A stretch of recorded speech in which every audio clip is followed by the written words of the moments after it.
আসসালামু আলাইকুম। আশা করি প্রত্যেকে ভালো আছেন। আজকে আমি আপনাদেরকে সন্তান লাভের একটা বাংলা তাবিজ দিব, ইন্দ্রজালের।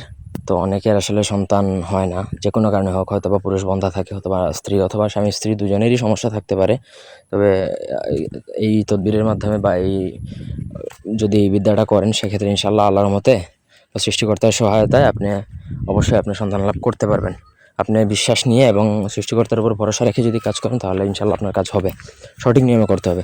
ব্যক্তিগত যে কোনো প্রয়োজন, বান জাদু, টুনা, উচাটন, মারণ, স্তম্ভন, আকর্ষণ, বিদ্বেষণ, বশীকরণ, রাজমোহিনী দাবি ইত্যাদি যে কোনো প্রকার কাজের জন্য আমাদের সাথে যোগাযোগ করতে পারেন স্ক্রিনে দেওয়া নাম্বারে, সরাসরি ফোনে, হোয়াটসঅ্যাপে কিংবা ইমোতে। তো এইখানে যে যন্ত্রটা দেখতে পাচ্ছেন, বাংলা যন্ত্র যেভাবে দেওয়া আছে সেভাবে আগে লেখা শিখবেন। এবং একটা মন্ত্র আছে, অংরিং গর্ভধারিণী গর্ভস্তম্ভনং কুরু কুরু সাহা, মানে গর্ভ ধারণ করবেন এবং গর্ভটা স্তম্ভন মানে গর্ভটা স্থায়ী হবে। এই জন্য এই মন্ত্রের মূলত এই হচ্ছে। তো মূলা নক্ষত্র যুগে, মানে মূলা যেই নক্ষত্র আপনি পঞ্জিকা দেখে বের করবেন, তার উপর আপনাকে রবিবার দিনে আপনি ডালিমের শাখা, মানে ডালিমের ডাল দিয়ে একটা কলম তৈরি করবেন এবং অষ্টগন্ধা দ্বারা ভূজপত্রে এই নকশাটা লিখবেন। এবং লিখে মন্ত্রটি 108 বার জপ করে সেই ভূজপত্রের মধ্যে যে নকশাটা লিখলেন তার মধ্যে ফু দিবেন। 108 বার বলে 108টা ফু দিবেন।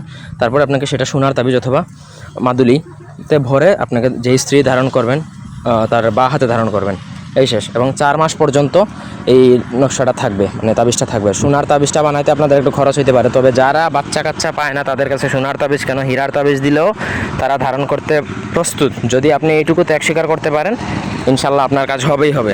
ভালো তাবিজে কিন্তু কাজ হয়, আপনার খরচ যেরকম হবে আপনার কাজের ওইরকম হবে। এবং যদি আপনি খরচের কথা চিন্তা করে কাজ না করেন, সেক্ষেত্রে আসলে আর কিছু বলার নেই। যে খরচ করতে পারবে, আপনি নিজেই কাজ করেন, আমাকে দিয়ে কাজ করতে হবে এমন কোনো কথা না। আপনি নিজেই যদি সঠিক নিয়মে কাজ করতে পারেন, ইনশাল্লাহ আপনার কাজ হবে। আশা করি বুঝাইতে পারছি। কোনো অংশ বুঝতে অসুবিধা থাকলে কমেন্ট করে জানাতে পারেন। ভিডিওতে অনুমতির জন্য 10টা কমেন্ট করবেন, অনুমতি দেওয়া হবে। ধন্যবাদ সবাইকে।